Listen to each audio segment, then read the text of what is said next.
Bismillah ar-Rahman ar-Rahim. My dear brothers and sisters, the hadith I want to discuss with you, it has a message that since a man has no knowledge of his future, whether it is good or bad, so one should never desire for one's own death in consequence of frustration created by troubles and turmoils.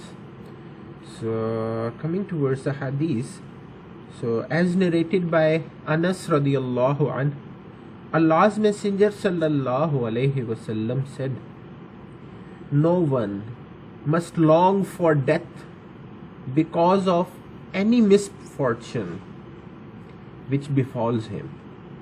If he cannot help doing so, he should say, O Allah, grant me life as long as you know that life is better for me, and make me die when death is better for me.